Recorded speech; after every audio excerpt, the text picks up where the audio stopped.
사랑 많으시고 자비로우신 하나님 아버지, 오늘도 우리와 함께 해주심을 감사합니다. 오늘 거룩한 주일 주님 앞에 나옵니다. 우리의 모든 연약함들과 우리의 죄악된 것들, 모든 것들을 주님 앞에 내려놓습니다. 주님, 우리를 받아주시옵시고 오늘도 하늘의 큰 은혜가 우리에게 임하게 하여 주옵소서. 오늘도 성령께서 우리를 붙잡아 주시고 또한 말씀 주실 때 그 말씀의 능력으로 우리를 세워주시며 또한 삶의 결단도 할 수 있는 귀한 시간 될 수 있도록 도와주옵소서. 예수님의 이름으로 기도합니다. 아멘. 교회 소식 전해드리겠습니다. 2023 다니엘 기도회가 11월 1일부터 21일까지 3주 동안 열리게 됩니다. 우리가 코로나 기간 동안에는 집에서 이렇게 하기로 했었는데 이제는 모이는 데 지장이 없기 때문에요. 이건 될 수 있으면 시간을 좀 내시고 또 기도에 힘쓸 수 있는 그런 시간이 되셔서 3주 동안 우리의 기도가 하늘에 상달되고 또 하나님의 은혜 복도 많이 받을 수 있는 그런 시간이 될 수 있게 되어지기를 바랍니다.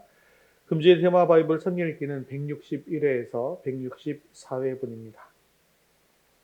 우리 10월 생명의 말씀 함께 읽겠습니다. 그리스도 제자의 자격, 죄에서 떠남. 요한일서 2장 15절 16절 말씀. 이 세상이나 세상에 있는 것들을 사랑하지 말라. 누구든지 세상을 사랑하면 아버지의 사랑이 그 안에 있지 아니하니 이는 세상에 있는 모든 것이 육신의 정욕과 안목의 정욕과 이생의 자랑이니 다 아버지께로부터 온 것이 아니요 세상으로부터 온 것이라. 요한일서 2장 15절 16절 말씀. 아멘. 이제 우리의 시선을 하나님께로 올려드리겠습니다. 사도신경 하시겠습니다. 전능하사 천지를 만드신 하나님 아버지를 내가 믿사오며 그 외아들 우리 주 예수 그리스도를 믿사오니 이는 성령으로 잉태하사 동정녀 마리아에게 나시고 본디오 빌라도에게 고난을 받으사 십자가에 못 박혀 죽으시고 장사한 지 사흘 만에 죽은 자 가운데서 다시 살아나시며 하늘에 오르사 전능하신 하나님 우편에 앉아 계시다가 저리로서 산 자와 죽은 자를 심판하러 오시리라. 성령을 믿사오며 거룩한 공예와 성도가 서로 교통하는 것과 죄를 사하여 주시는 것과 몸이 다시 사는 것과 영원히 사는 것을 믿사옵나이다. 아멘. 오늘 우리 찬양과 영광을 받으실 하나님께 주기도문 하시면서 찬양하도록 하겠습니다.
함께 찬양합니다.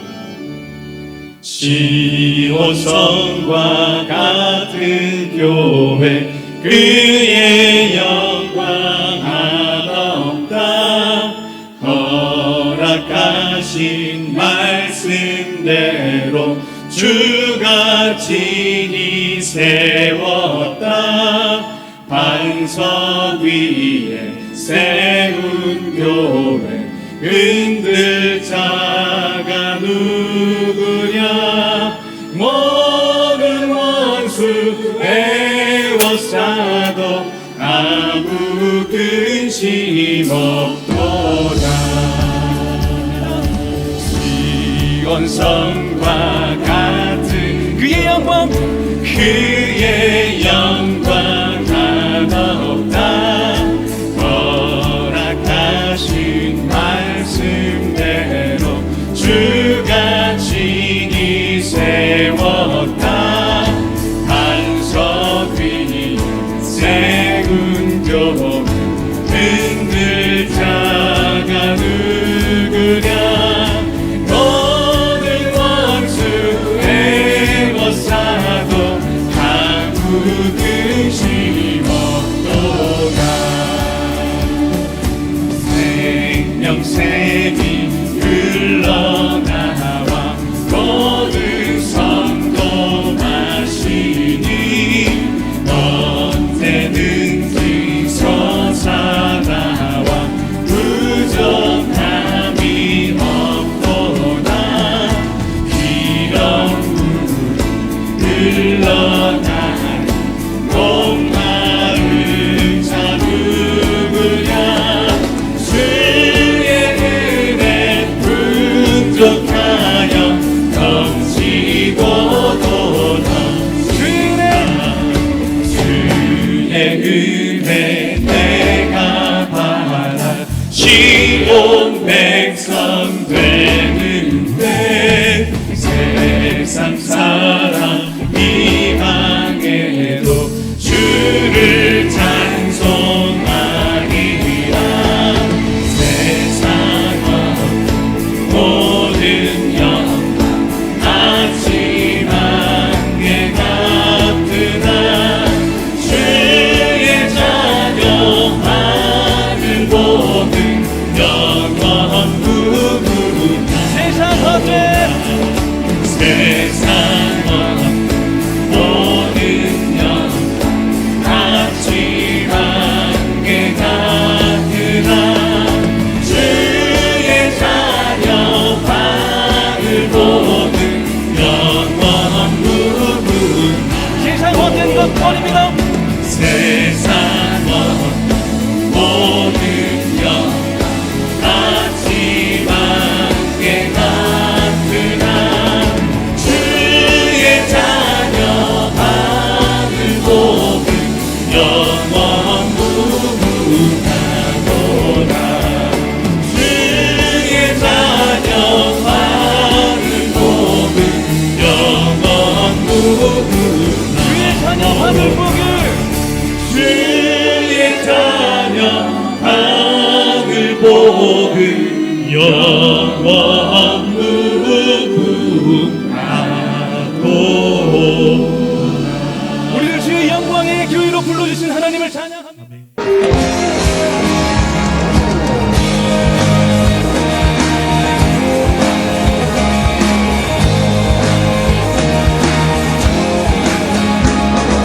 이 세상의 부요함보다 이 세상의 좋은 친구보다 나의 꿈을 이루는 것보다 더 귀한 분.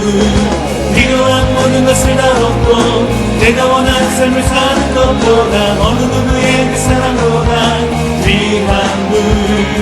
붙드소서 주님 나를 놓지 마소서. 내 영혼 주시고 내게 생명 주신 주님. 주의 사랑 너무도 나의 맘 들여 주께. 주님만 영원히 사랑해. 나의 사랑 멈추지 않으리.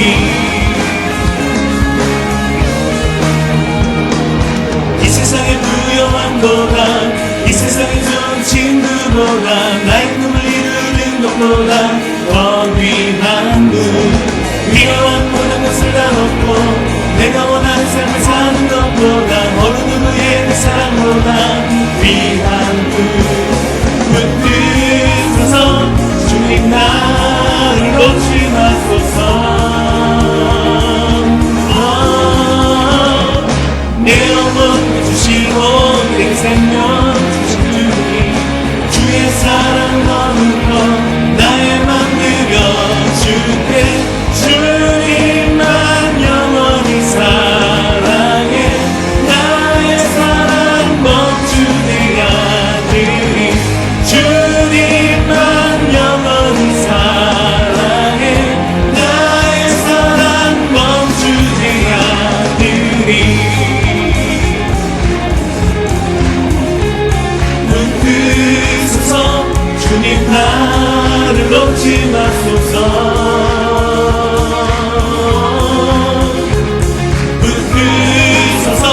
주님 나를 놓지 마소서 내 영혼 주시고 내게 생명 주신 주님 주의 사랑 너무도 나의 맘 느껴주게 주님만 영원히 사랑해 나의 사랑 멈추지 않으리 주님만 영원히 사랑해 나의 사랑 멈추지 않으리 주님만 영원히 사랑해 나의 사랑 멈추지 않으리 이 시간 예배를 위해서 목소리를 같이 기도하겠습니다. 오늘 우리 예배 가운데 성령께서 충만하게 임하여 주시고 우리 예배를 기뻐 받아 주옵소서. 오늘도 하나님의 음성을 듣기를 원합니다. 말씀을 통하여 주님의 뜻을 이루어갈 결단이 있게 달라고 함께 기도하신 후에 서지훈 성도님 대표로 기도하겠습니다. 내 영혼 주시고 내 생명 주님 주의 사랑 너무로 나의 맘 느껴주게 주님만 영원히 사랑해 나의 사랑 멈추지 않으리 주님만 영원히 사랑해 나의 사랑 멈추지 않으리 주님만 영원히 사랑해 나의 사랑 멈추지 사랑과 은혜가 풍성하신 하나님, 이번 한 주간도 교회와 가족마다 평안을 주시고 우리의 삶을 주 안에서 형통하게 하시니 감사합니다. 시냇가에 심은 나무처럼 늘 예수 그리스도 안에 거하는 우리가 되게 해주시고 예수 그리스도의 구원은 은혜와 십자가의 사랑을 충만하게 드리며 살아갈 수 있도록 축복해 주세요.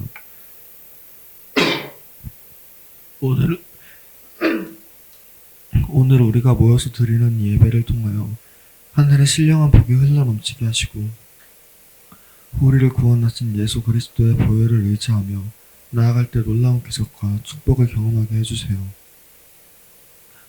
한 주간 세상 속에서 살아가면서 지은 죄가 있다면 그리스도의 보혈로 깨끗하게 씻어주시고 하나님의 용서와 자비를 의지하며 나아갈 때 죄지심을 경험하게 해주세요. 우리는 양이요 주님은 목자이시니 우리가 잘못된 길로 빠질 때 우리를 선한 길로 인도해 주시고 우리의 귀가 어두워져서 주님의 음성을 듣지 못하여 방황할 때 주의 지팡이로 인도하여 주셔서 주의 길을 걸을 수 있도록 도와주세요.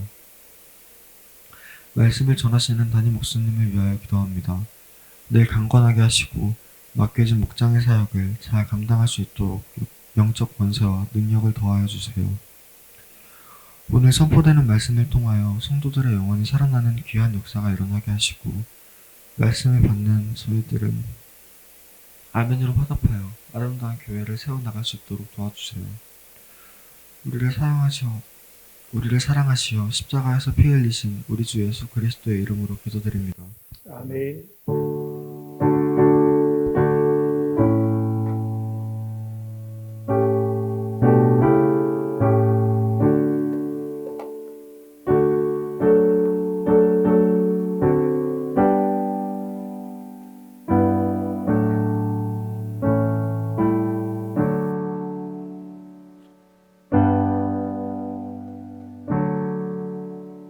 오늘 하나님 말씀은 느헤미야 7장 1절에서 7절까지 말씀입니다.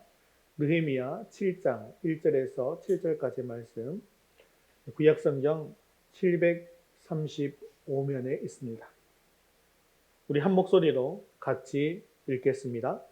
성벽이 건축됨에 문짝을 달고 문지기와 노래하는 자들과 레위 사람들을 세운 후에 내 아우 하나니와 영문에 관한 하나냐가 함께 예루살렘을 다스리게 하였는데, 하나냐는 충성스러운 사람이요 하나님을 경외함이 무리 중에서 뛰어난 자라.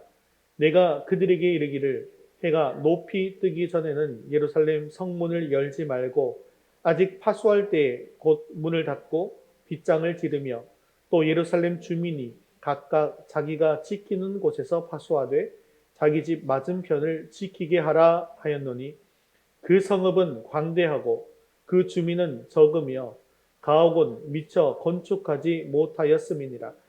내 하나님이 내 마음을 감동하사 귀족들과 민장들과 백성을 모아 그 계보대로 등록하게 하심으로 내가 처음으로 돌아온 자의 계보를 얻었는데, 거기에 기록된 것을 보면 옛적에 바벨론 왕 느부갓네살에게 사로잡혀 갔던 자들 중에서 노임을 받고 예루살렘과 유다에 돌아와 각기 자기들의 성읍에 이른 자들, 곧 스룹바벨과 예수아와 느헤미야와 아사랴와 라하메와 나하마니와 모르드게와 빌산과 미스베렉과 비그웨와 느흠과 바하나와 함께 나온 이스라엘 백성의 명수가 이러하니라. 아멘. 여러분, 혹시 요 근래 극장 가보신 적 있으십니까? 극장 잘 안 가십니까? 네. 저희는 원래 영화를 좀 좋아해서 극장을 많이 다녔었는데요. 우리 아이들이 생기부터는 이제 극장을 잘 못 가고 집에서 영화를 보던가 아니면 자동차 극장 같은 데서 이렇게 보다가, 지금 애들이 다 컸잖아요. 그러다 보니까 통신사에서 주는 이 무료표도 있고 이래가지고 요즘 좀 자주 극장에 가는 편이긴 합니다. 그래서 꼭 봐야 될 영화들이 있으면 극장에서 보려고 굉장히 노력을 하고 있습니다. 그런데 여러분, 극장에 가시면 언제쯤 그 극장 자리에서 일어나서 나오십니까? 보통 사람들은 어때요? 딱 영화가 마치고 엔드 뜨면 보통 불이 켜지고 나가는 경우들이 많잖아요. 그런데 저는 극장에 영화가 엔드가 떠도 또 불이 켜져도 잘 나가지 않습니다. 그 자리에서 앉아서 음악도 다 들어보고, 그리고 영화에 대해서 잠시 생각해보는 시간도 가지고, 이렇게 해서 다 크레딧이 올라가고 나면 그제서야 좀 천천히 나오는 편입니다. 그런데 본 영화가 이렇게 마치게 되면 극장에서는 빨리 손님들이 나가라는 듯 불이 바로 딱 켜지잖아요. 불이 켜지니까 사람들이 우르르 몰려 나가는데요. 근데 불이 켜졌지만 또 사람들이 우르르 나가지만, 그 자리에 있어 보면 음악과 함께 영화 배우들의 이름이 올라가고, 또 촬영 스태프들의 이름이 올라가고, 또 이 영화를 제작하기 위해서 도움을 준 사람들의 이름이 올라가고, 감독의 이름이 이렇게 쭉 올라갑니다. 우리 생각에는 이 사람들의 이름이 뭐가 그렇게 중요하길래 그렇게 긴 시간 동안 크레딧이 올라가나 싶지만, 영화에 참여해서 힘들게 촬영하신 분들은 그 크레딧 한 구석에 자기 이름이 올라가 있는 것이 얼마나 자랑스러운 일이겠습니까? 오늘 본문에도 이제 성벽 재건이라고 하는 이 영화를 다 마치고 마지막에 영화 크레딧이 올라가듯이 많은 사람들의 이름이 쭉 나열되어져 나옵니다. 우리가 성경 통독을 하다 보면 이 사람들의 이름이 나오는 부분들이 많이 있잖아요. 그러면 사람들의 이름이 나오는 부분을 읽자니 지루하고, 안 읽자니 성경 통독을 제대로 안 한 것 같고, 그래서 그냥 이름들이 나오면 좀 의미 없이 읽어 나가게 될 텐데요. 우리가 먼저 느헤미야 3장에서도 명단들을 살펴보았는데, 이 명단들에 있어서 의미가 없던가요? 아니죠. 의미가 다 있었죠. 성경에 나오는 이 명단들에는 의미가 없이 나열되어져 있는 것이 아닙니다. 오늘 본문은 예루살렘 성벽 공사가 끝난 후에 이스라엘이 이제 무엇을 시작해야 하는지를 명확하게 보여줍니다. 그것은 바로 사람을 준비시키는 일입니다. 느헤미야는 완공된 예루살렘 성벽을 든든하게 지킬 수 있는 사람을 세우고 예루살렘에 회복된 하나님의 사람으로 가득 채우기 위해서 사람들을 준비하기 시작한 것이죠. 아무리 튼튼하게 성벽을 세워놓았다 할지라도 그 성벽을 지킬 만한 충분한 사람이 없다면 그 성벽은 금세 다시 무너지고 말 것입니다. 또한 튼튼한 성벽이 세워져 있다 할지라도 이곳에 하나님의 사람들이 함께 모여서 하나님을 예배하는 그러한 공동체로 세워지지 않는다고 한다면 이 공동체는 또한 아무런 의미가 없는 공동체가 되고 만다는 것이죠. 그것은 교회도 마찬가지입니다. 아무리 아름답고 좋은 건물을 가지고 있다 할지라도 그곳에 참된 하나님의 사람이 없다면 그 교회는 곧 무너져 버릴 교회라는 것이죠. 그래서 교회는 건물보다 더 중요한 것이 사람인 것입니다. 그래서 교회는 사람을 변화시켜서 하나님의 사람으로 세우고 사람을 훈련시켜서 하나님의 일꾼으로 세우는 교회가 되어야 한다는 것이죠. 오늘 말씀을 통해서 우리 위더스 교회가 사람을 세우는 교회가 되어서 훈련된 사람으로 넘쳐나는 그런 아름다운 교회, 변화된 성도가 넘쳐나는 그런 아름다운 교회가 될 수 있게 되어지기를 주님의 이름으로 축원합니다. 우리 첫 번째 같이 읽겠습니다. 교회를 지키는 한 사람이 됩시다. 1절 말씀 같이 읽겠습니다. 성벽이 건축됨에 문짝을 달고 문지기와 노래하는 자들과 레위 사람들을 세운 후에. 자, 오늘 본문에는 성벽이 건축됨에 문짝을 달았다라고 이야기하고 있습니다. 자, 이 말은 무슨 뜻일까요? 이제 성벽 재건 공사가 완전히 마무리되었다라는 것입니다. 완전히 완공이 되었다는 것이죠. 그런데 가만히 생각해 보시면 이 공사는 시작할 때만 하더라도 스스로 불가능하다고 생각되던 그런 공사였습니다. 그리고 중간에 대적들이 협박도 있었고 또한 도전도 있었습니다. 마귀의 방해도 있었습니다. 그럼에도 불구하고 그들은 수많은 장벽을 다 이겨내고 52일 만에 드디어 기적적으로 성벽을 완공하게 된 것입니다. 따라서 모든 백성들은 이 기적적인 역사에 모두 감격에 눈물을 흘리게 되었을 것입니다. 이제는 예루살렘의 성전도 세워졌고 성벽도 완공되었으니 하나님의 나라가 든든히 서게 됨으로 말미암아 하나님께 영광을 돌리게 되었을 것이죠. 자, 그렇다고 한다면 그 다음 순서는 무엇일까요? 일반적으로는요, 성벽이 이제 완공되었으니 성대한 성벽 봉헌식을 준비해서 그동안 수고했던 백성들의 마음도 위로하고 하나님의 백성들이 다시 강하게 결속되어지는 그런 시간을 가지려고 할 것입니다. 그런데 느헤미야는 이 성벽 봉헌식을 먼저 거행하지 않습니다. 느헤미야가 생각하는 우선순위는요, 예루살렘 성벽을 든든히 세울 수 있는, 든든히 지킬 수 있는 그런 사람을 세우는 것이었습니다. 예루살렘 성벽을 세우는 것도 중요하지만 지금은 지키는 것이 더 중요하다는 것이죠. 아무리 튼튼한 성벽을 지어놓았다 할지라도 그 성벽을 지킬 사람들을 세워놓지 못한다고 한다면 그 성벽은 곧 다시 무너질 것이기 때문입니다. 그래서 그는 가장 먼저 성벽 봉헌식을 한 것이 아니라 사람을 세우는 일부터 시작합니다. 그래서 느헤미야는 가장 먼저 성벽을 지키는 사람, 즉 성문을 지키는 사람을 세우게 되죠.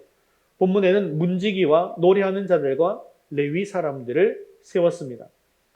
원래 이 사람들은 레위 지파 사람들이죠. 레위 지파 사람들이 하는 일은 예배를 위해서 봉사하는 그런 사람들입니다. 문지기도 사실은 성벽문을 지키는 사람들이 아니죠. 이 문지기들, 레위 지파의 문지기라고 하는 것은 무엇을 지키는 사람들이냐면요, 성전문을 지키는 사람들입니다. 즉 느헤미야는 성전에서 예배를 위해서 봉사하던 사람들을 동원해서 성문 지키는 일에 투입한 것입니다. 이것은 무엇을 의미하는 것일까요? 지금 예루살렘 성문을 지키는 것이 성전에서 거룩한 사역을 하는 만큼 중요하고 거룩한 일이다라는 것을 보여주기 위한 것입니다. 자, 2절 한번 볼까요? 2절 같이 읽겠습니다. 내 아우 하나니와 영문에 관한 하나냐가 함께 예루살렘을 다스리게 하였는데 하나냐는 충성스러운 사람이요 하나님을 경외함이 무리 중에서 뛰어난 자라. 자, 성문을 지키는 사람을 세운 후에 이제는 예루살렘을 다스릴 만한 모범적인 사람을 세우고 있습니다. 그는 예루살렘을 다스릴 사람으로 자신의 동생인 하나니와 영문의 관원이었던 하나냐를 세웠죠. 그들을 세운 이유가 무엇입니까? 오늘 본문에 보면 그는 충성스러운 사람이요 하나님을 경외함이 무리 중에서 뛰어난 사람이었기 때문이죠.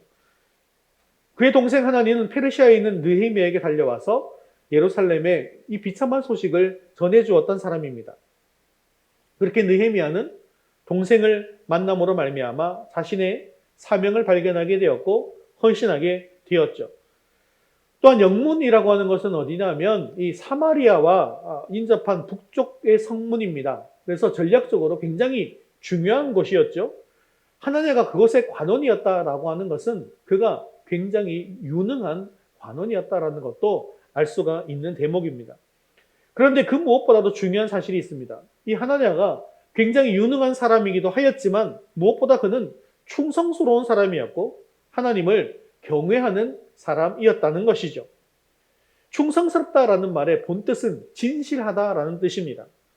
당시 이스라엘 내부에는 대적들과 내통하면서 거짓 정보를 흘렸던 고위층 관계자들이 많이 있었습니다.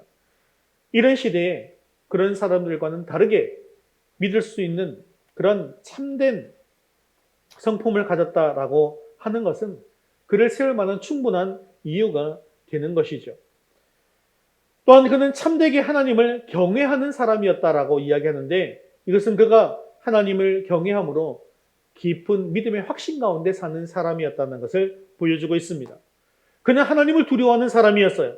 그래서 늘 은밀한 중에 보시는 그 하나님 앞에서 매일매일의 삶을 코람대회의 삶을 하나님 앞에서의 삶을 살았던 사람이었다는 것이죠. 이렇게 예루살렘 성벽을 든든하게 지키기 위해서는 이러한 사람들이 필요했던 것입니다. 아무리 든든한 성벽을 쌓아 놓았다 할지라도 지키는 사람이 믿을 만한 사람이 아니라고 한다면 그 성벽은 곧 다시 무너져 버릴 것이기 때문이죠. 여러분 중국에 가면 유명한 성벽이 있습니다. 무슨 성벽이 있습니까? 예, 만리장성이라고 하는 아주 유명한 성벽이 있죠. 이 성벽은 높이가 9m, 너비가 5m, 길이는 3,000km에 이르는 거대한 성입니다. 이 성은 그래서 누구도 오를 수가 없고 누구도 뚫을 수 없는 그런 초롱성과 같은 그런 성이죠. 즉 누구도 침략할 수 없는 그런 성이라는 겁니다. 그런데 희한한 일이 있어요. 이 만리장성이 누구도 뚫을 수 없는 성인데 시대마다 이 북방 민족들이 수시로 그 성을 넘어서 공격해 왔다라는 것입니다. 자, 그러면 왜 이런 일이 벌어질까요? 누구도 뚫을 수 없는 초롱성인데 왜 북방 민족은 그 성을 넘어서 오게 될 수 있었던 걸까요? 성벽이 부분 무너진 것일까요? 그렇지 않습니다. 그것은 만리장성을 지키는 문지기들이 적군의 뇌물에 넘어가서 문을 열어준 탓이라고 합니다. 적군들이 이 활짝 열린 문으로 순식간에 침입하게 된다는 것이죠. 역사적으로 볼 때 이런 일이 한두 번이 아니었다는 것입니다. 이처럼 아무리 튼튼한 성벽을 쌓아 놓았다 할지라도 믿을 수 없는 사람이 지키고 있다면 그 성벽은 지키나 마나한 것입니다. 정말 성벽을 든든하게 지켜내려면 그만큼 든든한 믿음의 사람이 지키고 있어야 한다는 것이죠. 우리들의 우리도 마음도 마찬가지라는 거예요. 우리의 마음도 지켜내려고 한다면 어떻게 지키면 되겠습니까? 이렇게 충성스러운 마음으로, 진실한 마음으로 하나님을 경외하면서 내 마음을 지켜야만 적군인 이 마귀가 틈타지 않을 수 있다라는 것이죠. 우리 3절을 한번 같이 읽어보도록 하겠습니다. 3절입니다. 내가 그들에게 이르기를 해가 높이 뜨기 전에는 예루살렘 성문을 열지 말고 아직 파수할 때에 곧 문을 닫고 빗장을 지르며 또 예루살렘 주민이 각각 자기가 지키는 곳에서 파수하되 자기 집 맞은편을 지키게 하라 하였노니 이에 성문을 지키는 사람을 세우고 예루살렘을 다스리는 사람을 세운 후에 그들에게 행동 지침을 알려줍니다. 즉 그는 사람을 세운 후에 분명한 방향을 제시하고 분명한 사역을 할 수 있도록 이끌어주는 그런 지도자였다라는 것이죠. 여기서 느헤미야는 두 가지를 지시합니다. 하나는 성문을 단속하는 일, 그리고 다른 하나는 예루살렘 거민을 조직해서 성을 파수하는 일입니다. 성문을 단속하는 일은 1절에 나오는 레위인들이 해야 하는 사역이고요. 그리고 예루살렘 거민을 조직해서 성문을 파수하는 그런 일은 2절에 나오는 하나냐 두 사람이 맡아서 해야 할 사역이었던 것이죠. 먼저 해가 높이 뜨기 전에는 예루살렘 성문을 열지 말라고 명령하고 있습니다. 당시 대부분의 나라에서는 새벽이 되면 성문을 열었습니다. 그런데 지금 현재 예루살렘 성의 상황은요, 예루살렘 주민이 매우 적은 상황입니다. 그래서 혹시라도 새벽에 기습 공격을 받게 되면 어려움에 처할 수 있기 때문에 해가 뜬 후에야 열라고 지시한 것이죠. 그리고 예루살렘 주민이 각각 자기가 지키는 곳에서 파수할 것을 명령합니다. 특히 자기 집 맞은편 문을 잘 지키라라고 명령하죠. 전략적으로 중요한 곳은 공동으로 지키게 되고 또한 자신의 자기 집 근처에는 자기가 지킬 수 있도록 한 것입니다. 이처럼 모든 사람들이 자신의 능력에 합당한 그런 임무를 맡아서 예루살렘 성을 지키는 일에 동참하도록 했던 것입니다.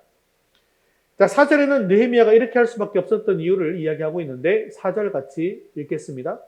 그 성읍은 광대하고 그 주민은 적으며 가옥은 미처 건축하지 못하였습니다.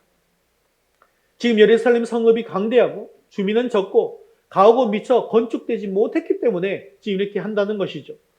당시 예루살렘의 상황은 성벽이 파괴되어서 대적으로부터 수많은 침략을 당한 상태였습니다.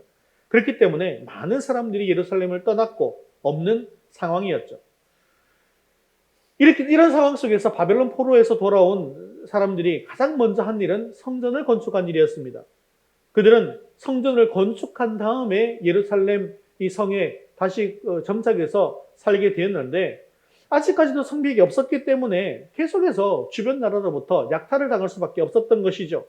그렇기 때문에 처음에 또한 정착에 살다가도 많은 사람들이 점점 예루살렘을 떠나서 비교적 안전한 지방으로 이주해서 살고 있었던 것이죠.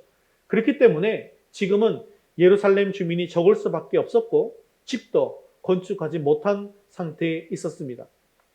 이런 상황에서는 예루살렘 성벽을 지켜야 할 만한 사람이 부족할 수밖에 없는 것이죠. 그래서 지금 중요한 것이 무엇입니까? 성벽이 더욱더 성벽보다 더 중요한 것은 성벽을 지켜낼 만한 사람을 세우는 것이라는 겁니다. 성벽만 든든하게 세운다고 안전한 나라가 되는 것이 아니죠. 우리가 세운 이 성벽을 우리가 든든히 지킬 수 없다면 대적들이 와서 이 성벽을 다시 무너뜨리고 이 성을 빼앗아갈 것이기 때문입니다. 그러므로 교회에서 중요한 것이 무엇입니까? 건물이 아니라 사람이라는 것이죠. 교회는 건물이 지켜주는 것이 아니라 사람이 지켜주는 것입니다. 그러므로 교회는 사람을 어떻게 일꾼으로 준비시키고 세우느냐, 거기에 따라서 사활이 달려 있는 것이죠. 느헤미야는 이제 성벽이 재건되었지만 성벽을 지킬 사람이 부족하다는 사실을 알았습니다. 그래서 그는 성벽을 완공하게 되었지만 봉헌식은 12장으로 미루고 사람을 세우는 일을 먼저 시작했던 것입니다. 그는 어떤 사람을 세웠습니까? 성전에서 봉사했던 사람, 레위 사람들을 세웠습니다. 그런데 이 레위 사람들은 무엇을 잘 아는 사람들일까요?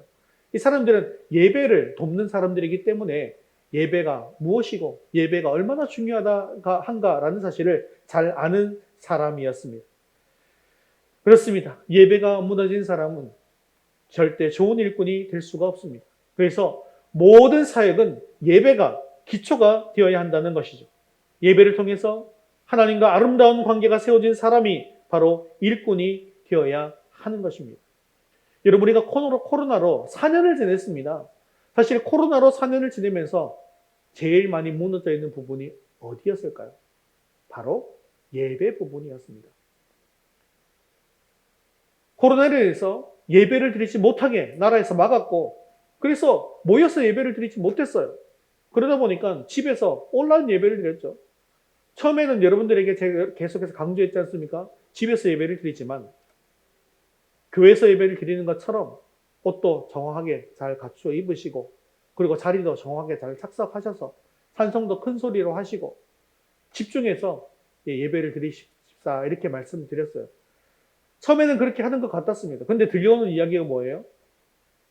집에서 하다 보니까 편안하게 그냥 추리닝 입고 또한 잠옷 입고 심지어는 침대에 누워서 그렇게 예배를 드리는 경우도 있었다라는 거예요. 그러다 보니까 다시 이제 예배를 드리자고 다시 이 예배가 회복되고 나니까 예배 드리는 사람들이 확 줄어버린 겁니다. 한 30%, 많은 데는 경우에 40, 50%까지 예배 인원이 줄었다고 하죠. 그래서 이 코로나가 지나고 난 뒤에 전 교회적으로, 특히 교단적으로도 그렇고, 무엇을 가장 많이 강조했는지 아십니까? 다시 예배 회복, 이것을 강조하기 시작한 겁니다. 예배 드리러 나오지 않으니까 실시간 온라인 예배를 없애버린 교회들이 굉장히 많습니다. 그냥 실시간 온라인 예배를 아예 하지 않는 거예요. 왜냐하면 그걸 계속 제공을 하니까 교회 나오지 않고 예배를 계속해서 집에서 드리더라는 것이죠. 여러분, 그렇기 때문에 우리가 이 교회를 세우기 위해서 가장 중요한 것은 바로 예배 회복이다라는 사실을 여러분 기억하시기를 바랍니다. 예배의 자리를 목숨처럼 여기고 또한 예배에 집중해서 참여하고 또한 하나님 앞에 나아갈 수 있는 저와 여러분 될 수 있기를 주님의 이름으로 축원합니다. 그리고 또한 어떤 사람들을 세웠죠? 충성스러운 사람을 세웠고 하나님을 경외하는 사람을 세웠습니다. 충성스럽게 진실하게 하나님의 직분을 감당할 수 있는 사람, 그리고 사람을 두려워하지 않고 하나님을 두려워할 수 있는 그런 믿음의 사람을 세웠습니다. 지금 우리 교회도 설립한 지 5년이 지나가고 있습니다. 그동안 코로나로 인해서 많은 장벽을 만나게 되었고 어려움도 겪었습니다. 하지만 이제 하나님께서는 우리에게 느헤미야의 말씀을 통해서 교회를 새롭게 세우시기를 원하십니다. 교회를 살리고 교회를 지키기 위해서 우리는 무엇이 필요합니까? 사람이 필요한 것이죠. 일꾼이 필요합니다. 그래서 사실 우리가 무엇을 품고 기도하고 있습니까? 다섯의 VIP를 품고 기도하고 있는 것이죠.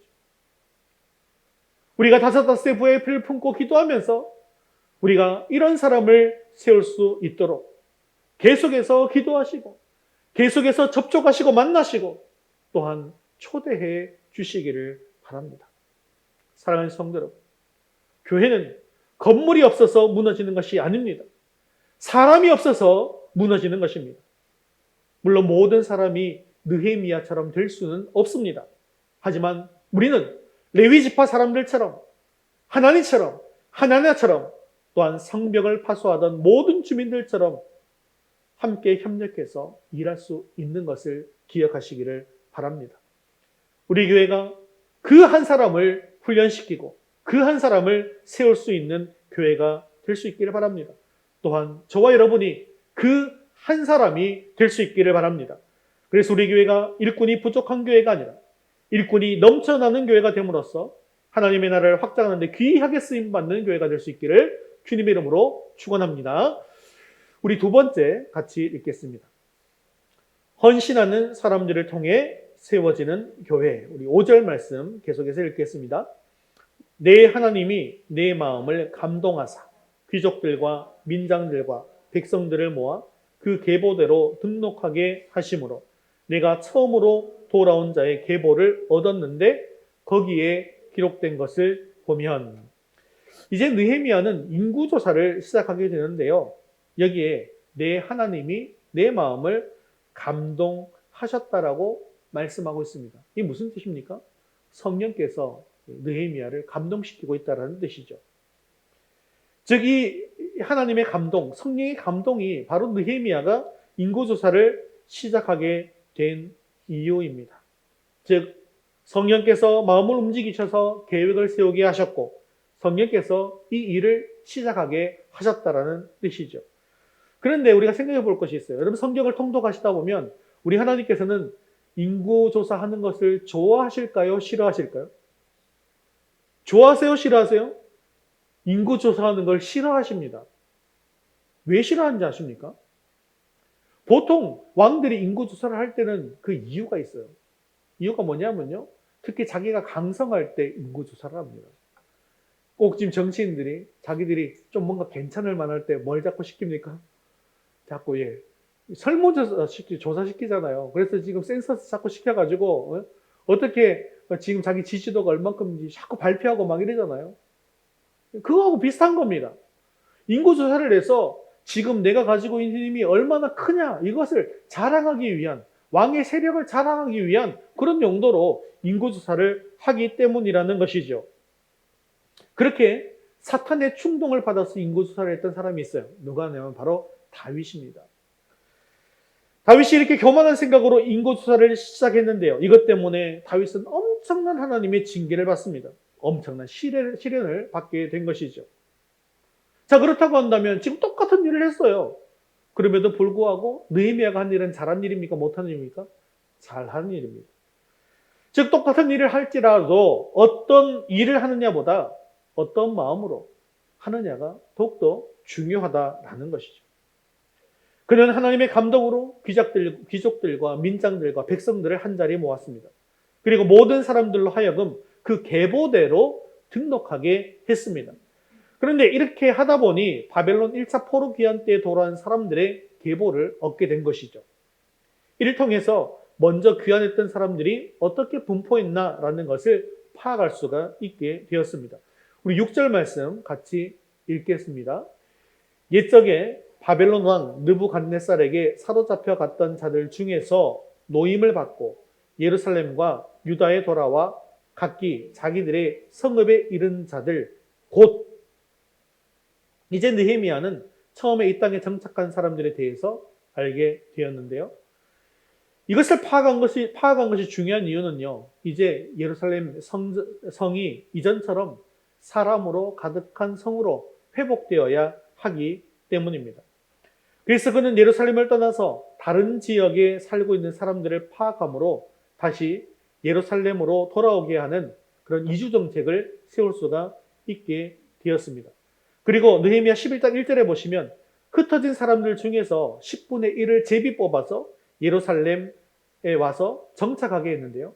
이렇게 하는 목적이 무엇일까요? 그것은 바로 예루살렘 성을 더욱더 흥황하게 만들기 위함인 것입니다. 예루살렘은 단지 예루살렘이 공격을 막아내는, 적들의 공격을 막아내는 수준에서 머무는 것이 아니라 하나님의 백성으로서 하나님의 백성으로 가득 차게 되어서 하나님을 예배하고 찬송하는 소리가 넘쳐나고 풍요로운 삶을 사는 것으로 회복되어야 하기 때문입니다. 자, 여기서 우리가 무엇을 깨달아야 할까요? 물론 우리가 교회 전도할 때에는 믿지 않는 사람들, 하나님을 전혀 모르는 사람들을 전도하는 것이 굉장히 중요합니다. 근데 지금 이 시대에서 중요한 것이 무엇일까요? 우리 느헤미야를 통해서 뭘 알 수 있어요? 교회 안에 있다가 어려움을 만나니 어떻게 했다는 거예요? 교회 바깥으로 떠났다는 거예요. 떠난 사람들을 조사해서 그 사람들을 데리고 들어오는 것이 중요하다는 것을 알 수가 있는 것이죠. 자, 지금 그래서 우리가 처음 우리가 토론을 맡기 전 상황보다 지금 상황에 있어서 또 찾아야 될 사람들이 누구냐 하면 교회를 잘 다니다가 교회를 떠났던 사람들이 있더라는 겁니다. 우리는 그 사람들을 주의 깊게 살펴보아야 합니다. 지금 교회를 떠나서 예배 드리지 않고 있는데 말로는 집에서 지금 예배 드리고 있어라고 하지만 지금 이런 상황 속에서 집에서 계속 예배를 드리고 있다는 것은요. 예배를 안 드리고 있을 가능성이 굉장히 높은 것입니다. 다시 예배 공동체가 완전히 회복되었고 이제 예루살렘 성벽이 완전하게 지금 준비가 되어져 있는데 아직도 바깥에 있을 이유가 없다는 것이죠. 우리도 지금 그들의 명단을 작성해야 합니다. 우리가 5의 VIP를 넣고 기도하고 있지만 그분들은 안 믿는 사람들이잖아요. 믿는 사람들 중에서도 지금 교회를 나오지 않는 사람들, 그들의 이름을 우리가 생각하고 기도하고 그들을 만나고 그들을 다시 예루살렘 성으로, 교회로 다시 불러올 수 있어야 한다는 것이죠. 그들이 교회에 다시 가득 차게 되어짐으로 말미암아 물론 대적들의 공격도 막을 수 있지만 어떤 공동체를 세운다고요? 하나님을 찬송하고 하나님을 예배하는 그런 아름다운 공동체로 세워나갈 수가 있는 것입니다. 여러분들에게 적극적으로 도전합니다. 여러분, 지금 예배를 드리지 못하고 있는 사람들, 그 사람들을 주의 깊게 살피시고 그들의 명단을 작성하시고 그들을 위해서 기도하시고 그들을 초청할 수 있게 되어지기를 바랍니다. 그러면 그들이 다시 예배하는 사람들이 되어질 것이고 또한 하나님 앞에서 풍요로운 삶으로 회복되게 되어질 줄로 믿습니다. 자, 그러면 어떤 사람들이 예루살렘에 돌아와서 헌신하게 되었는지도 7절 이하부터 계속해서 말씀하고 있는데 우리 7절 같이 읽겠습니다. 스룹바벨과 예수아와 느헤미야와 아사랴와 라하랴와 나하마니와 모르드게와 빌산과 미스베렉과 비그웨와 느흠과 바하나와 함께 나온 이스라엘 백성의 명수가 이러하니라. 자, 지금 나온 이 사람들의 이름은요, 굉장히 유명한 사람들이에요. 즉, 지도자급의 사람들이라는 것이죠. 자, 이런 사람들은요, 바벨론에서 어떤 삶을 살았을까요? 사실 예루살렘에서 귀족들이었던 사람들은 포로로 잡혀가도 그 사람들도 귀족의 삶을 살 가능성이 굉장히 높습니다. 여러분, 사회 지도층이나 아주 부자였던 사람들이, 아주 재벌이었던 사람들이 죄를 지어서 감옥에 가면 그 사람도 똑같이 감옥에서 그냥 사는 것 같죠? 그렇지 않습니다. 영화를 보면 그 사람은 약간 좀 특별 대우를 받고 사는 걸 볼 수가 있어요. 그죠? 그래서 이런 지도자급의 사람들은 바벨론에서도 여전히 대우를 받고 살 가능성이 굉장히 높아요. 남부럽지 않게 잘 정착해서 그곳에서 뿌리 내리고 살고 있던 사람이었습니다. 그런데 그들이 지금 돌아왔다라고 하는 것은 무엇을 뜻하는 것일까요? 바벨론에서의 부귀영화를 포기하고 하나님의 성전을 재건하기 위해서 이 땅으로 한 걸음에 달려온 사람들이었다는 것이죠. 즉 하나님의 나라를 위해서 자신의 가진 모든 것들을 다 포기한 사람들이었다는 것을 이야기하고 있습니다. 그들이 처음 예루살렘에 돌아왔을 때 그들이 예전에 가졌던 그런 부귀영화들을 지금도 예루살렘에 그대로 있었을까요? 그렇지 않습니다. 다 무너졌어요. 황폐한 곳이었어요. 즉 그들은 온갖 어려움을 헤쳐나갈 각오를 하고 지금 이 땅에 온 것이라는 거죠. 교회는 이처럼 하나님 나라를 위해서 내 모든 것을 아낌없이 포기할 줄 아는 사람들이 필요하다는 것입니다. 이런 사람들을 통해서 하나님의 나라와 교회가 든든하게 세워질 수 있더라는 것이죠. 우리 8절도 같이 한번 읽어볼까요? 8절입니다. 바로스 자손이 2172명이요. 8절에서 38절까지의 말씀은 일반 평민들의 명단이 기록되어 있습니다. 여기 나온 사람들은 어떤 가문의 사람들인지 알 수가 없는 사람들입니다. 그들을 보면 수십 명이나 수백 명 그리고 수천 명의 가족으로 번성한 것을 볼 수가 있는데요. 포로로 잡혀갔을 때는 한 명 또는 아주 미약한 사람들이었는데 많은 자손으로 번성해서 이 땅에 다시 돌아오게 된 것입니다. 이것은 우리에게 무엇을 보여줄까요? 그들은 고난의 때를 만났지만 절망하지 않고 믿음으로 견뎌내었고 번성하는 축복을 누린 사람들이었다는 것이죠. 이건 무엇을 통해 알 수 있냐면 그들의 이름을 통해서 알 수가 있습니다. 12절에 보면 엘람이라는 이름이 나오는데 그 이름의 뜻은 높은 장소입니다. 13절에 사또는 사랑스럽다입니다. 14절에 삭개는 순결하다입니다. 15절에 빈누이는 세움을 받다입니다. 17절에 아스갓은 갓은 강하다입니다. 18절에 아도니감은 하나님이 일어나게 한다입니다. 19절에 비그웨는 행복하다입니다. 20절에 아디는 여호와께서 영화롭게 하심이라는 뜻입니다. 자, 이들의 이름을 잘 살펴보면 이들이 포로로 가서 그곳에서 노예로 살고 있기 때문에 비참하다라는 뜻의 이름을 가지고 있나요? 그 비참함을 느낄 수가 있습니까? 그것이 아닙니다. 그들은 포로로 잡혀갔기 때문에 절망적인 이름을 부르면서 살아간 것이 아님을 알 수가 있더라는 것이죠. 그들은 고난 속에 있었지만 믿음의 이름을 부르면서 서로 믿음으로 살았던 거예요. 이름을 부를 때마다 하나님에 대한 소망, 꿈을 품고 살았던 것이죠. 그들은 말할 수 없는 시련 중에서도 하나님께서 반드시 다시 일어나게 하실 것임을 믿었습니다. 하나님이 나를 사랑하게 하실 것도 믿었습니다. 하나님께서 나를 강하게 하실 것도 믿었습니다. 그리고 이렇게 비참한 현실 속에서도 나는 사랑스러운 사람이고 나는 행복한 사람이고 끝까지 순결하게 살 것임을 고집했던 것입니다. 바로 이것이 참된 소망을 품고 믿음으로 살아가는 믿음의 사람들의 삶이라는 것이죠.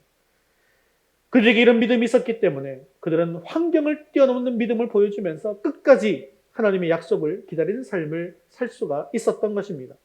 그리고 그 하나님의 약속대로 지금 하나님의 땅에 다시 돌아와서 하나님의 나라를 이루고 있는 것이죠. 이처럼 교회 공동체 안에는 고난을 이겨낸 믿음의 사람들이 있어야 합니다. 고난의 때에 무너지는 사람이 아니라 고난의 때에 더욱 보석과 같은 믿음을 보여주는 그런 사람이 있어야 합니다. 이런 믿음의 사람들이 많이 일어날 수 있게 되어지기를 주님의 이름으로 축원합니다. 우리 쭉 넘어가서 39절 말씀 같이 읽겠습니다. 39절입니다. 제사장들은 예수와의 집 여다의 자손의 973명이요. 자, 39절에서 42절까지 말씀은 제사장들의 가문의 수가 나오고 있습니다. 여기에 여다의 자손, 임멜 자손, 바수울 자손, 하림 자손을 합치면 총 4,289명인데요. 66절에 온 회중의 합계가 42,360명 다 합해보면 42,360명이거든요. 자, 그러면 이것은 제사장들의 숫자가 전체 회중의 한 10분의 1 정도에 해당된다는 사실을 알 수가 있습니다. 자, 이것을 보면 제사장들이 예루살렘 회복을 위해서 그만큼 열정적으로 동참했다는 사실을 보여주고 있죠. 그들은 기회가 왔을 때 더 이상 바벨론 땅에 있으려고 하지 않았습니다.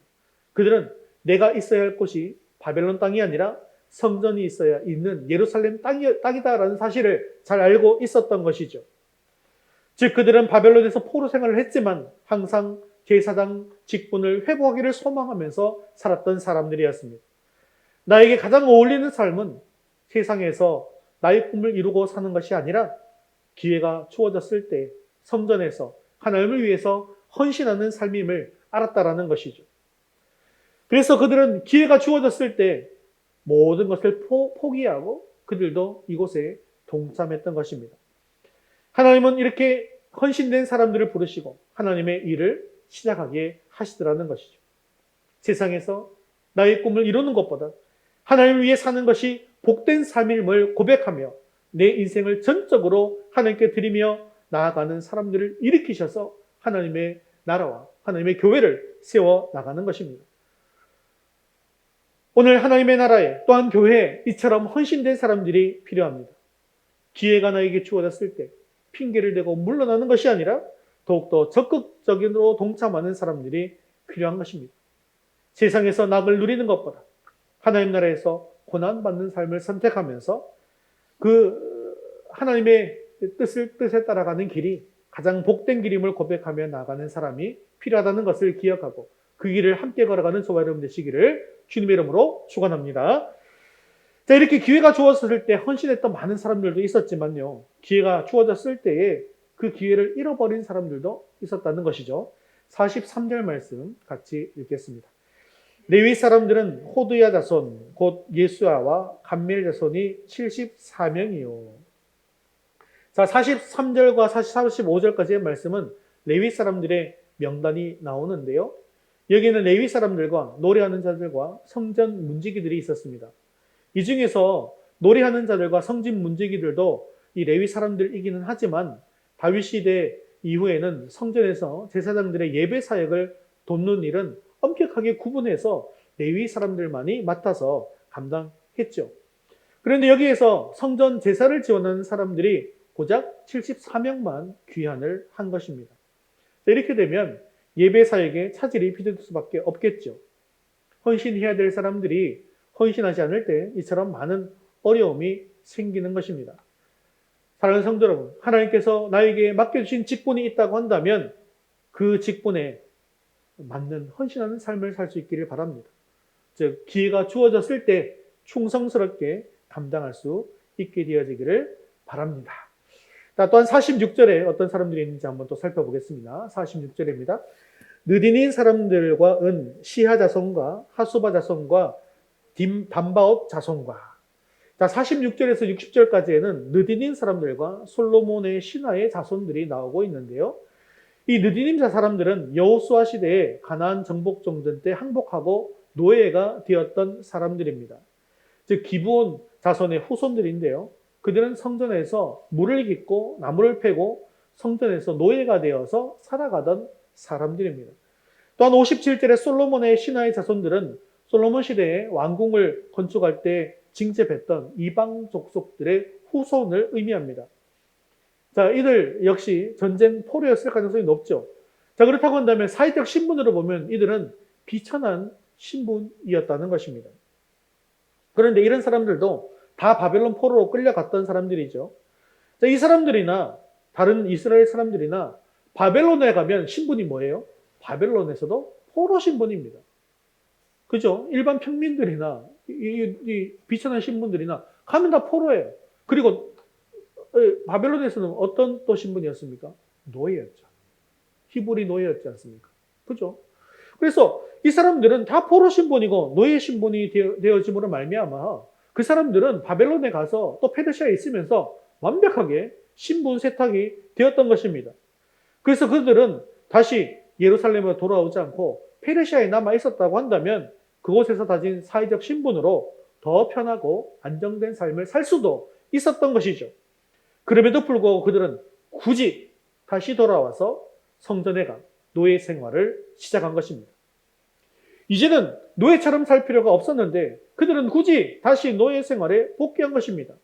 왜 그렇게 한 것일까? 그들은 세상에서 낙을 누리는 것보다 내 하나님의 성전에서 종으로 사는 것이 얼마나 복된 삶인가를 알았기 때문입니다. 그래서 고라자서는 시편 84편 10절에서 이렇게 고백하고 있습니다. 같이 한번 읽겠습니다. 주의 궁정에서의 한날이 다른 곳에서의 첫날보다 나은즉 악인의 장막에 사는 것보다 내 하나님의 성전 문지기로 있는 것이 좋사오니 아멘. 이 시인의 고백은 세상에서 더 풍요로운 삶을 살 수도 있겠지만 주의 궁정에서의 한날을 살고 하찮은 성전 문지기로 사는 것이 더 행복하다라는 그런 고백인 것이죠. 이처럼 교회 안에는 세상에서 얼마든지 부유한 삶을 살 수 있지만 그 모든 것을 포기하고 하나님의 종이 되어 헌신하는 사람들이 있습니다. 이런 사람들을 통해 하나님께서 일하시고 하나님 교회 회복의 역사가 일어나는 것입니다.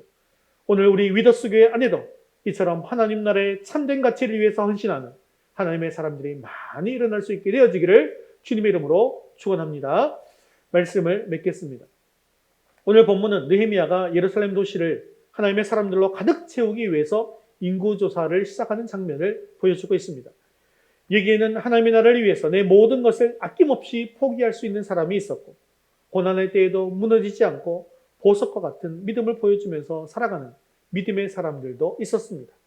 또한 하나님께서 주신 직분을 감당하는 삶이 가장 복된 삶임을 고백하며 적극적으로 동참하는 사람도 있었습니다. 하지만 직분은 받았지만 헌신을 하지 않는 사람도 있었죠. 반면에 충분히 세상에서 부유한 삶을 살 수도 있었지만 하나님 나라와 복음을 위해서 가난한 노예의 삶을 선택한 사람도 있었습니다. 느헤미야가 이런 사람들을 왜 파악하고 있습니까? 이제 예루살렘 성에 참된 하나님의 백성들이 가득 모여서 정말 하나님을 예배하고 하나님을 경험하고 하나님의 복을 풍성하게 누리는 회복의 역사가 일어나야 하기 때문입니다. 아무리 예루살렘 성벽이 튼튼하게 세워졌다 할지라도 그 안에 하나님의 백성들이 모여서 참된 신앙 공동체를 회복하지 못한다면 아무런 의미가 없는 것이죠. 지금까지 고생하면서 성벽을 건축한 것은 이제 예루살렘 성이 이전처럼 하나님을 예배하는 하나님 백성 공동체의 정체성을 회복하기 위함이었던 것입니다. 오늘 느헤미야가 추천한 백성들의 모습은 지금 교회 공동체의 모습을 그대로 보여주고 있습니다. 교회 공동체는 이처럼 헌신된 지도자들이 있고 고난을 이겨낸 믿음의 사람들도 있고 직분에 충실한 사람들도 있고 직분에 게으른 사람들도 있습니다. 교회는 모든 성도들의 영적 상태를 정확하게 파악해서 그들을 바른 신앙으로 세우는 일을 잘 감당할 수 있어야 한다는 것이죠. 또한 지금 교회 밖에 이전에 이런 모습의 삶을 살고 있었던 사람들이 있지만 코로나로 인해서 지금 교회를 떠난 사람들도 있기에 우리는 그런 사람들의 명단도 작성해야 한다는 거예요. 그건 저만 해야 되는 문제가 아니라 여러분들도 다 같이 해야 하는 일이라는 것입니다. 자, 이렇게 느헤미야는 이렇게 잘 파악한 것으로 끝난 것이 아니었습니다. 앞으로 느헤미야 8장에 이르면 하나님의 백성 공동체 회복을 위한 사역을 시작합니다. 8장에는 말씀의 능력을 경험하게 합니다. 9장에는 회개 운동을 일으킵니다. 10장에는 언약 갱신을 통해서 다시 한번 언약 백성의 정체성을 회복하는 운동을 시작합니다. 즉 말씀을 듣는 자리에 나아가게 하고 회개하는 자리에 나아가게 하고 결단의 자리에 나아가게 함으로써 모든 백성들이 참된 하나님의 정체성을 회복하게 한 것이죠. 이를 통해서 외형적인 예루살렘 성벽만 튼튼하게 세운 것이 아니라 내면적인 예루살렘 성벽도 든든하게 세우는 사역을 감당하고 있었던 것입니다. 이처럼 하나님은 외형적인 건물보다 사람을 더욱더 중요하게 생각하십니다. 그 교회가 어떤 건물을 가지고 있느냐가 아니라 그 교회에 어떤 사람들이 있느냐를 더 중요하게 생각하신다는 거죠. 이를 위해서 우리 교회 안에 말씀의 역사가 일어나기를 바랍니다. 회개의 역사가 일어남으로 결단하여서 하나님의 백성으로서의 합당한 삶을 살아갈 수 있기를 바랍니다. 또한 지금 교회를 떠나 있는 많은 분들, 교회 일꾼으로 세울 수 있는 분들, 그들을 초청해서 주님 앞에 나오게 할 수 있기를 바랍니다. 이런 회복의 역사가 일어날 때 진정한 부흥이 시작되고 교회가 세상을 향해서 아름다운 하나님 나라를 보여줄 수 있는 것입니다. 세상은 교회 건물을 보는 것이 아니라 교회 안에 있는 사람들을 보고 있습니다. 우리 교회가 믿음의 사람들로 가득함으로 말미암아 세상에 참된 교회를 보여주는 아름다운 믿음의 공동체가 될 수 있기를 주님의 이름으로 축원합니다. 우리 다 같이 자리에서 일어나서 헌신송, 새벽 이슬 같은 주의 청년들이 함께 찬양 드리신 후에 기도와 축도로 예배를 마칠 텐데요. 이 찬양이 주의 청년들이라고 해서 나는 청년이 아니 우리 교회 청년인 혜미자매나 우리 지수자매, 우리 지훈 형제 뭐 이런 사람들만을 위한 찬양이라는 게 아니에요. 우리는 모두 주의 청년들입니다. 그런 마음을 품으시고 함께 찬양하겠습니다.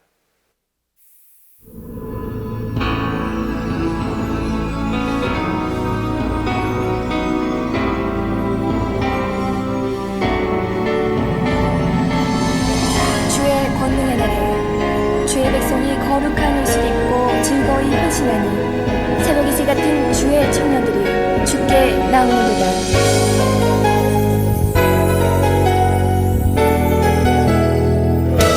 새벽 이슬 같은 주의 청년들이 주님 앞에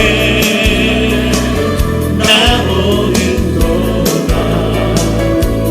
주님의 이름으로 축복하여 주소서. 주의 빛을 바라게 하소서. 아버지여,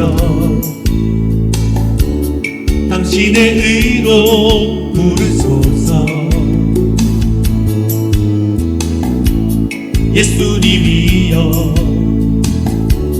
주의 보혈로 덮으소서. 거룩하신 성령님이여, 권능으로 임하소서.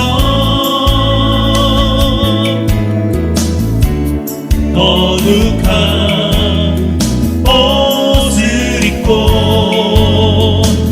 즐거이 헌신하는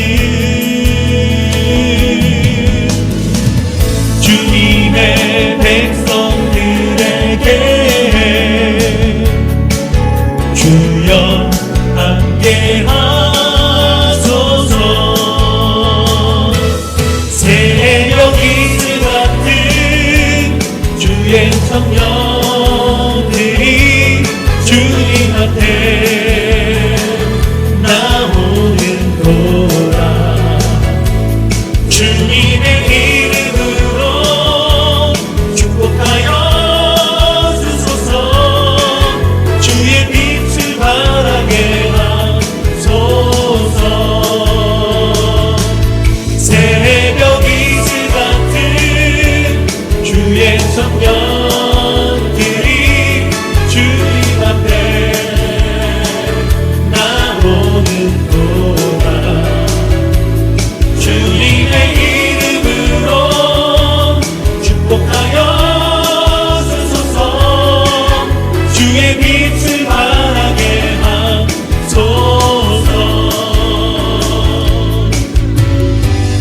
세상을 구원하시려 아들을 주신 하나님 아버지, 나라와 족속과 모든 백성들의 찬양을 받으소서, 높임을 받으소서. 새벽 이슬 같은 주의 청년들이 주님 앞에 나오는 동안 주님의 이름으로 축복하여 주소서. 주의 빛을 바라게 하소서. 새벽 이슬 같은 주의 청년들이 주님 앞에 나오는 동안 주님의 이름으로 축복하여 주소서. 주의 빛을 바라게 하소서. 주의 빛을 바라게 하소서. 주의 빛을 바라게 하소서.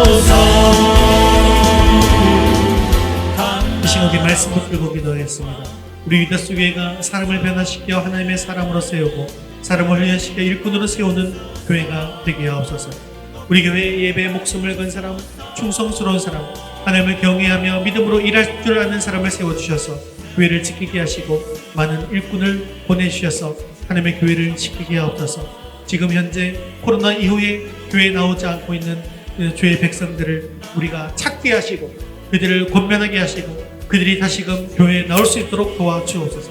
이 세상의 부유함보다 나의 꿈보다 하나님의 교회를 위해서 내 모든 것을 아낌없이 포기하고 헌신하는 하나님의 백성이 되게 해달라고 지금 한 목소리로 같이 말씀 붙들고 기도하겠습니다.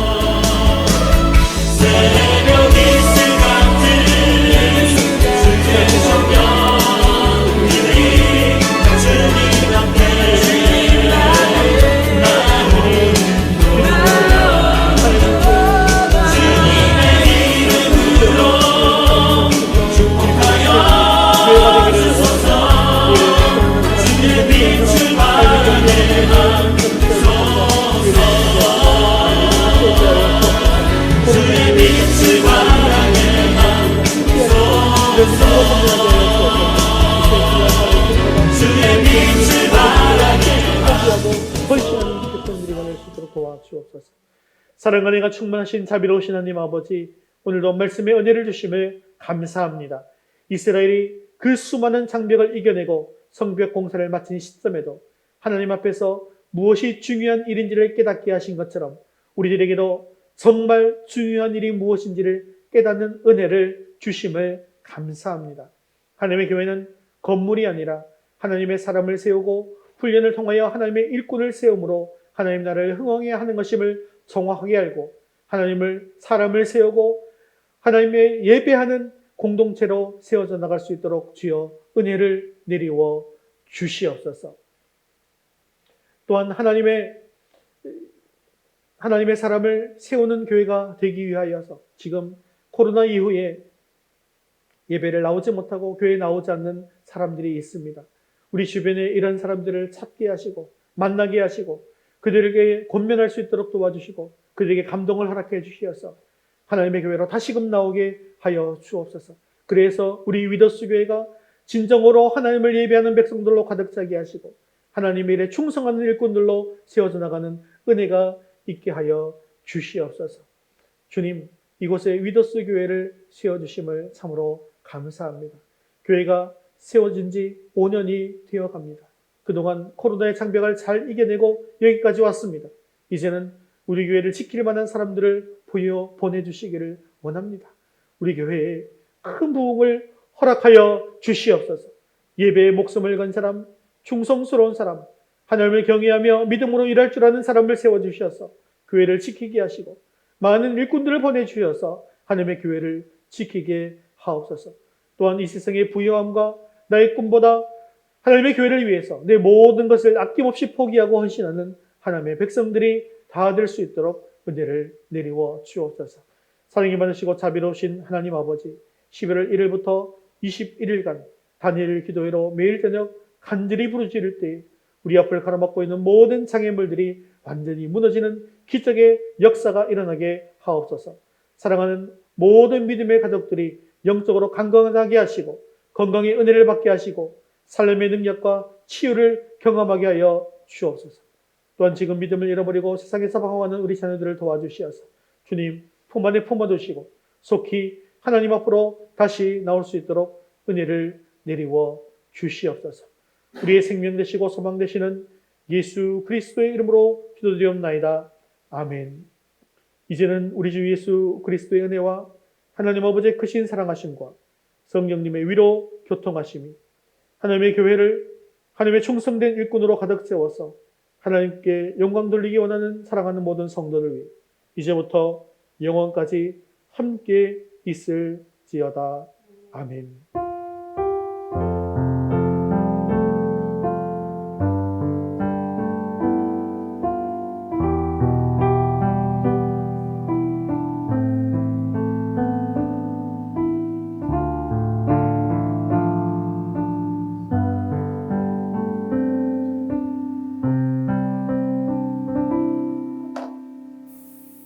우리 10월 파송 찬양 주님의 영광 나타나셨네 찬송드리겠습니다.